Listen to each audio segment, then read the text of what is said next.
also abbreviated as GTO. Afterwards, we'll also be attempting to recover this first stage on our drone ship, Of Course I Still Love You, which is currently stationed about 340 nautical miles downrange in the Atlantic Ocean. If successful, this will mark the 25th landing of a first stage rocket for SpaceX. And with less than almost 11 minutes left to go, let's check in with Michael for a quick status update on the rocket.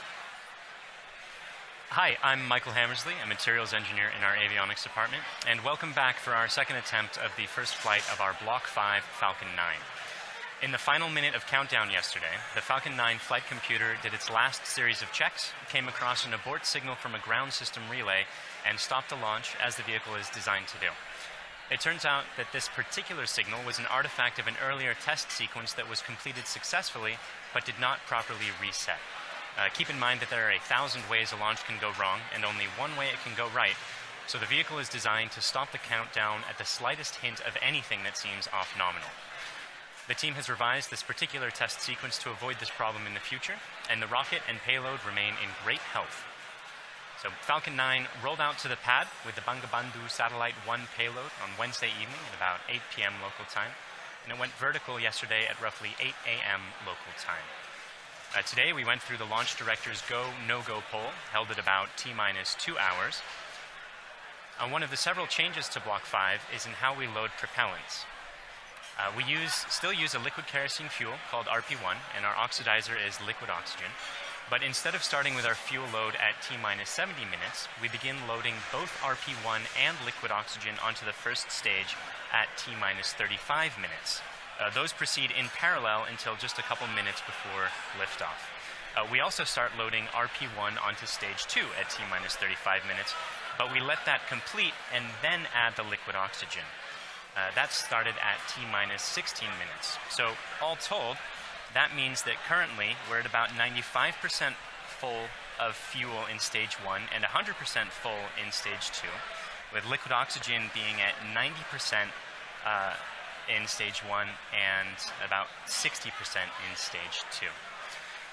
So as we've mentioned before, we're also planning on recovering Falcon 9's first stage on Of Course I Still Love You, 340 nautical miles southeast of Kennedy Space Center. And we're hoping to bring you live coverage of stage 1 during its descent. Otherwise, vehicle's healthy, payload is healthy, the range is a go, and though we're watching some strong upper altitude winds and some thick cloud layers, there's nothing stopping us on the weather front from launching today.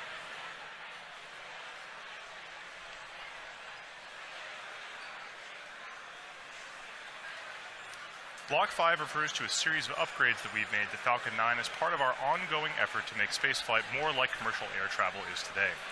This version of Falcon 9 you can see on your screen is designed for 10 or more flights with very limited refurbishment, but should be capable of additional flights with further testing and possible additional refurbishment. Some of the changes are actually very visible in this rocket, most notably the inner stage, this raceway cover down here, and the landing legs. All of these parts used to be white, but now they're black, which is the natural color of our improved thermal protection material, which doesn't require painting like the cork that we previously used. It's highly flame resistant and also holds up better to the elements. In particular, it's hydrophobic, meaning that it repels water. In addition to these changes, we've also made changes to the 9 Merlin 1D engines at the base of the Falcon 9 rocket right down here. The thrust of these Merlin 1D engines has increased from 176,000 pound force to 190,000 pound force at sea level, which represents approximately an 8% thrust increase. We've also changed the primary thrust structure that houses the engines, which we call the octaweb down here, from a welded aluminum structure to a bolted structure. This greatly reduces the manufacturing and inspection burden and increases reliability and shortens the lead time towards production. Additional improvements have been made to the landing legs to support rapid post-landing vehicle recovery, and we've also upgraded the operational capability of components across the board.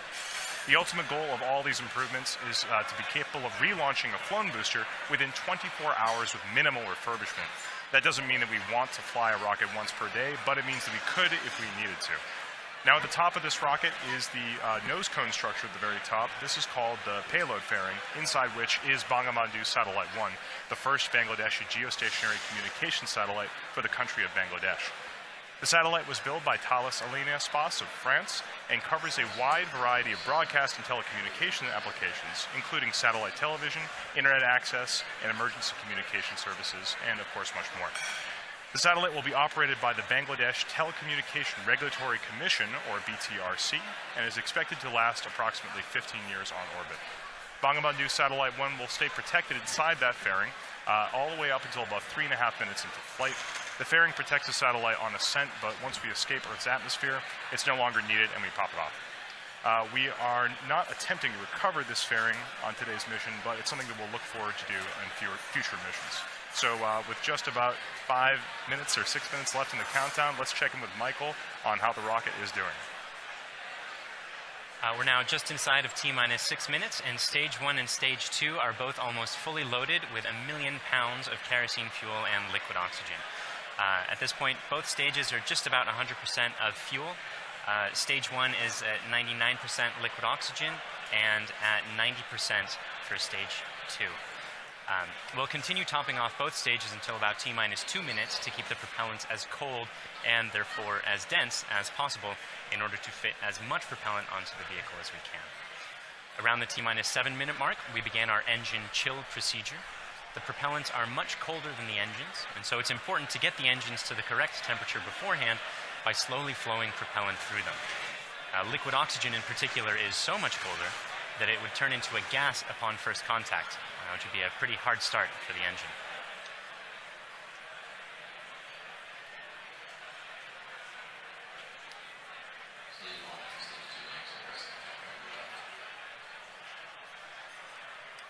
The strongback cradle is opening and will slightly retract away from the rocket. The strongback is the structure that's standing immediately next to Falcon 9 on your screen, not the larger gray structure. It will recline more fully as Falcon 9 is time. And you heard the strongback lower has begun. At T-minus 3 minutes, we'll be performing an engine wiggle. That's checking the thrust vector control system to make sure that the Merlin engines will be able to properly steer Falcon 9 during ascent. And at T-minus 60 seconds, you'll hear that Falcon 9 is in startup, which means that the rocket's internal flight computers have taken over the countdown.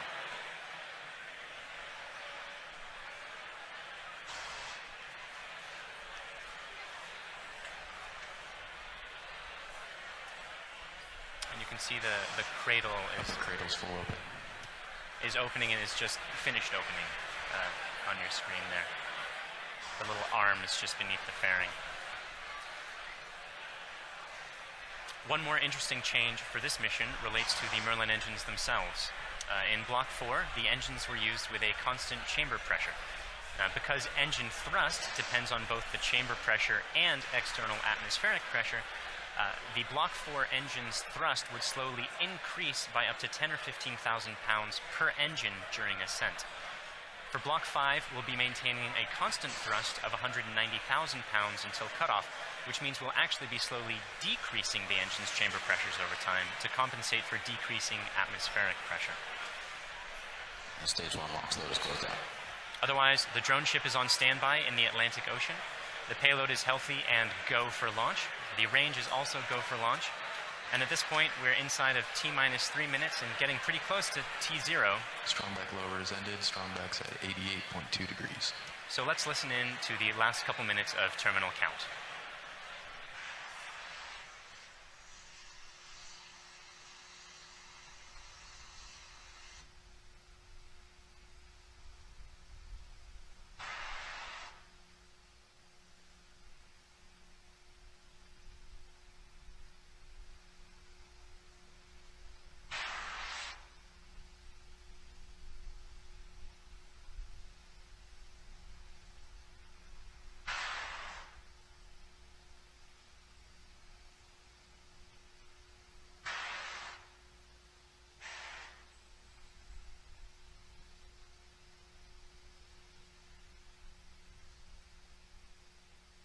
Stage 2 LOX load's closed out.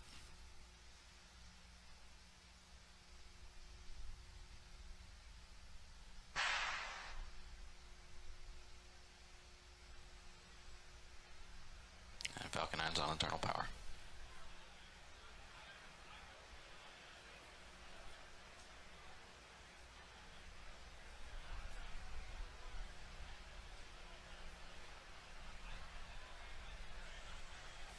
Gas closeouts.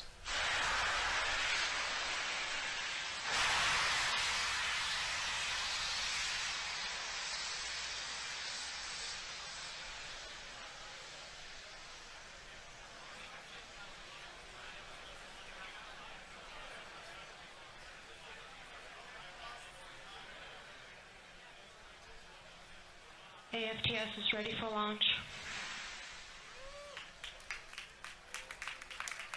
Falcon 9 is in startup.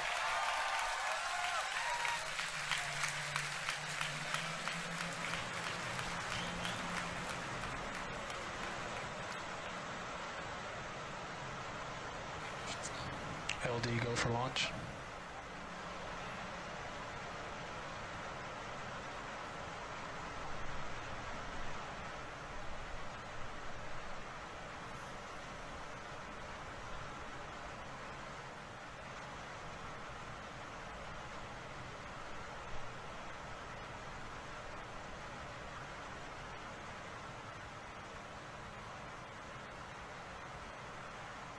Minus 15 seconds.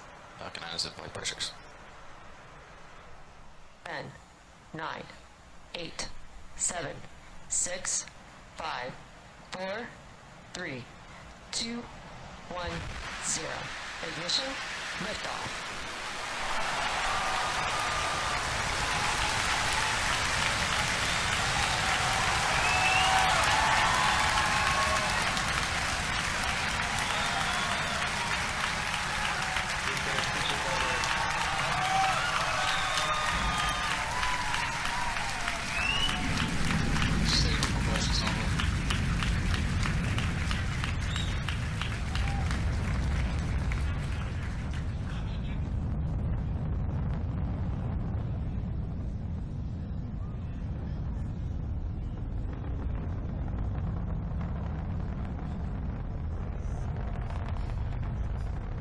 Power torch nominal.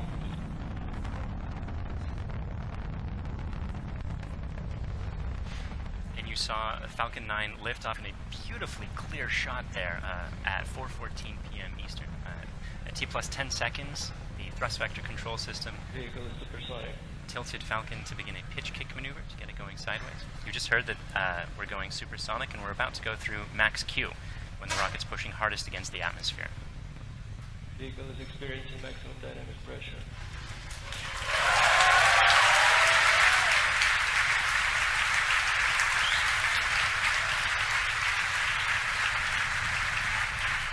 We've successfully achieved that major milestone of every rocket launch. We're actually decreasing the thrust in our engines a little bit around the time of max Q to minimize some of those forces. Coming up about 50 seconds from now, And back engine chill. there will be 3 events in quick succession. The main engines will cut off, the 2 stages will separate, and the second stage will start its Merlin vacuum engine, which you heard is just beginning its own chill procedure.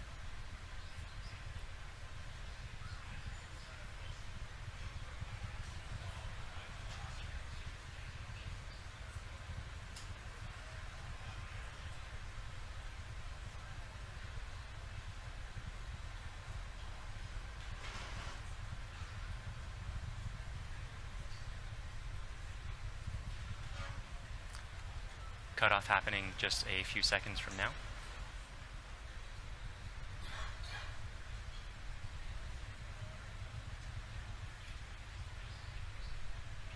Pico.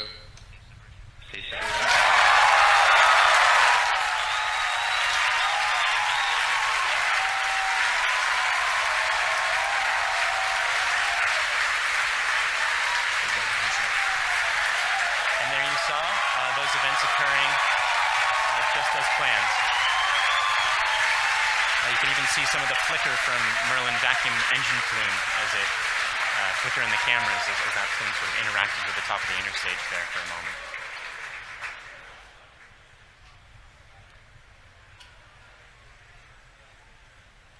The next major event is the fairing deploy coming up just a few seconds from now.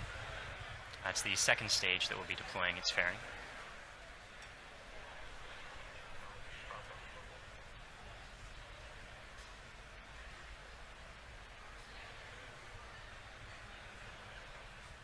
Vehicle is on nominal trajectory.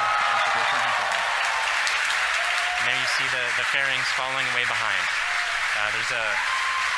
They're light, they're made of carbon fiber and aluminum honeycomb, but they still represent excess mass, so we no longer need them once we get out of the atmosphere. Acquisition of signal Bermuda.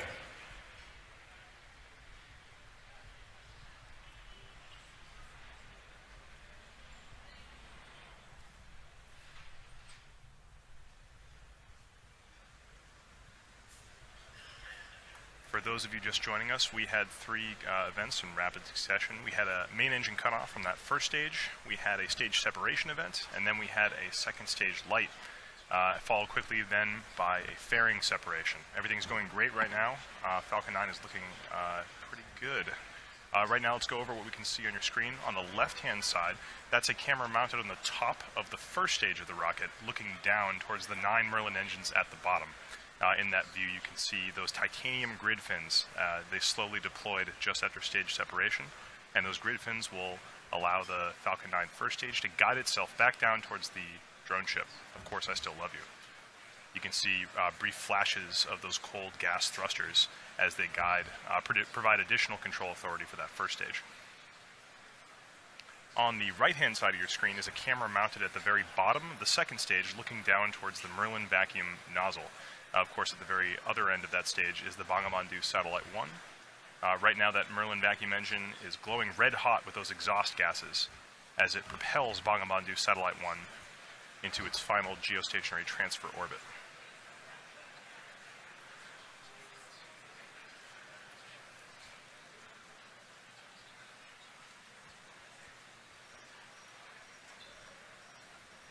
Our Falcon 9 first stage today is going to perform 2 burn maneuvers in order to get back down towards the drone ship.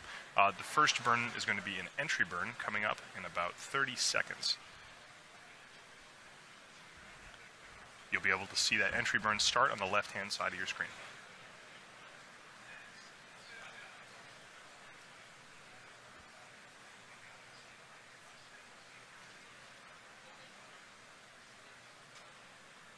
As a reminder, those bursts of clouds coming out of the Falcon 9 first stage on the left are those cold gas thrusters that, in addition to the titanium grid fins, allow it to provide or to control itself as it comes back down through the atmosphere.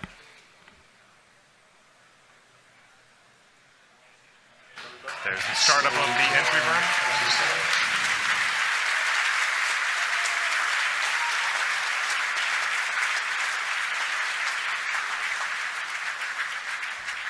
At this point, the Falcon 9 first stage is actually only about 10% of the mass that it was on the pad, so it's actually pretty empty of fuel and liquid oxygen right now. So this entry burn is only going to last a few more seconds before cutting off. And there it is. And stage 1 entry burn shutdown.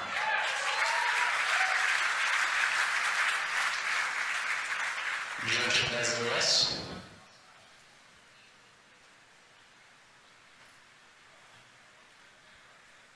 As that first stage gets closer and closer to the surface of the Earth, we should be able to see features such as clouds, waves, and eventually the outline of our drone ship. Of course, I still love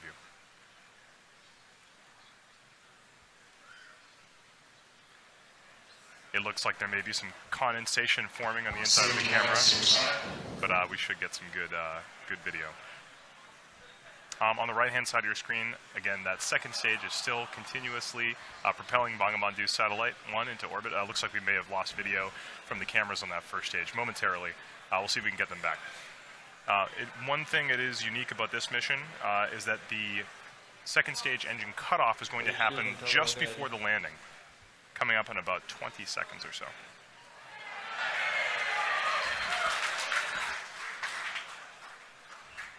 You can see in your mission status bar at the very bottom, the second stage engine cutoff and landing are right on top of each other, so be prepared for those 2 events to happen in quick succession.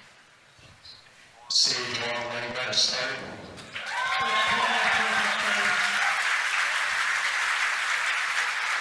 So it looks like we don't have a great video signal with that first stage right now, but we do have confirmation that the landing burn has started. Those landing legs should be deploying very soon. There it is.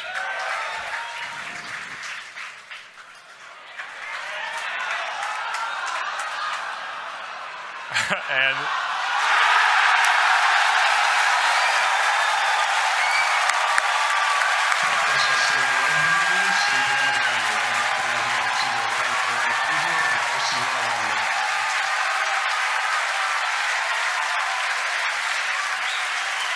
after a brief interruption in the video signal, we are looking at the 25th recovered first stage of a Falcon 9 vehicle.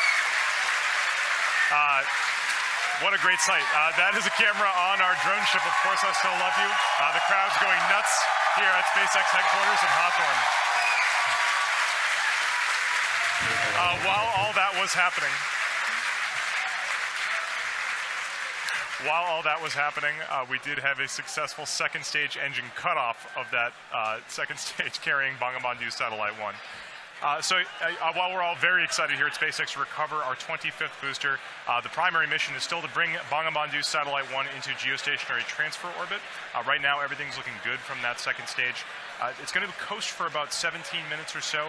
We're not going to be with you for all of that. We're actually going to just look at a simulation of where that second stage is. However, we will come back in approximately 9 or 10 minutes to guide you through the rest of the satellite deployment.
Bermuda loss of signal expected.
Welcome back. We're about 10 minutes into the coast phase and awaiting the restart of that second stage engine to move us out of the parking orbit into the targeted orbit.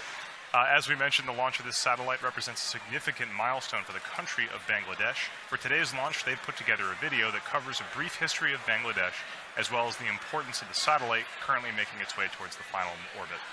It's followed by a special message from the Prime Minister of Bangladesh to the Bangladeshi people.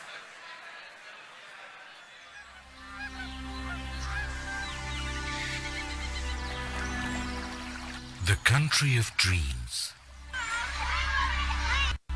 Our dearest motherland, Bangladesh. The country of resilience, a land of granary.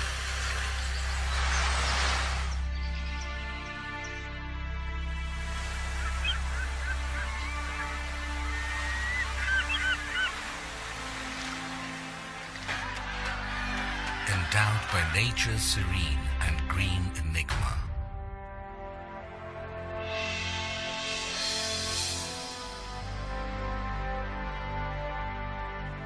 We have earned the 21st February, the International Mother Language Day. We have emancipated our independence, sacrificing millions of lives. The man who enthused the spirit of independence is the father of the nation, Bangabandhu Sheikh Mujibur Rahman. With his bold oratory, he led the nation aware of their rights, of the final emancipation, the independence.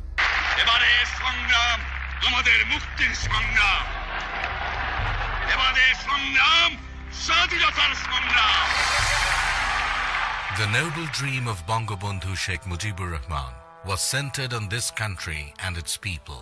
In tune with his great passion for the country, his illustrious daughter, the country's Honorable Prime Minister, Sheikh Hasina, is leading the country through irresistible surge of success. Bangladesh is today the global model of success in agriculture, textile and apparel, modernization of leather industry, many other key industries, trade and commerce, communication infrastructure, all on the journey upon the highway of development. Leaving behind the stigma of poverty, Bangladesh is elevated from LDC status to a developing entity, and Sheikh Hasina's epoch-making success towards a digital Bangladesh bears the glowing tribute for the country's galactic epitome, the Bangabandhu satellite.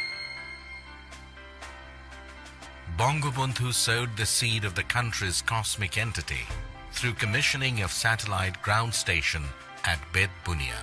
44 years after that, his able daughter, the Honorable Prime Minister Sheikh Hasina, along with his grandson, the Prime Minister's Honorable Advisor for Information Technology, Shajib Wajid Joy, made a history of launching the country's first satellite, named after the father of the nation. This project of Post and Telecommunication Department, being run by BTRC, was approved in 2015. According to the agreement with Thales Alenia, the satellite agency of France, the skilled technicians stepped up constructing this satellite in 2015 and was completed by November 2017. Then another agreement to launch it was accorded with SpaceX of the United States for launching spacecraft Falcon 9. জাতির জনক বঙ্গবন্ধু শেখ মুজিবুর রহমান বাংলাদেশকে তার শাসনকালে টেলিযোগাযোগের যে জগতে প্রবেশ করিয়েছিলেন সেটি আজকে একটি নতুন মাত্রা পেল, একটি নতুন মাইলফলক আমাদের সামনে উপস্থাপিত হলো। মাননীয় প্রধানমন্ত্রী ডিজিটাল বাংলাদেশ বিনির্মাণের যে স্বপ্ন, সেই জায়গায় এটি আমাদের একটি নতুন ইতিহাস আমরা তৈরি করতে যাচ্ছি। এই স্যাটেলাইটের জন্য আমরা প্রত্যেকটা বাংলাদেশের প্রতিটি অঞ্চলকে আমরা টেলিকমিউনিকেশন সার্ভিস দিতে পারবো, অর্থাৎ ডিজিটাল ডিভাইস আমরা দূর করে ফেলতে পারবো। ঝড়, বন্যা, জলোচ্ছ্বাসে যখন নাকি অন্যান্য কমিউনিকেশন যখন ডিসরাপ্টেড হয়ে যাবে, তখন আমাদের এটা কিন্তু কাজ করবে। The ground station of Bangabandhu Satellite 1 has been built at Ghazipur with a paramount structural architecture and equipped with the most advanced technology. This ground station is now all set to navigate the satellite. It can simultaneously be navigated through 2 stations commissioned at Ghazipur and Bed Bunia. Bangabandhu satellite will be able to bring countries like Bangladesh, India, other SAARC countries, even the Philippines, Uzbekistan and Tajikistan. It will simultaneously cater to DTH, VSAT and broadband services, earning for the country a huge revenue in foreign currency. It will be possible to develop a huge number of sectors like telemedicine, e-education, DTH, defense, and disaster management. Especially major breakthrough in telecommunication and broadcast services through Bangabandhu satellite. Following the footsteps set forth by the father of the nation, Bangladesh is going to enter into the endless space with hosting the country's first galactic entity, the Bangabandhu satellite.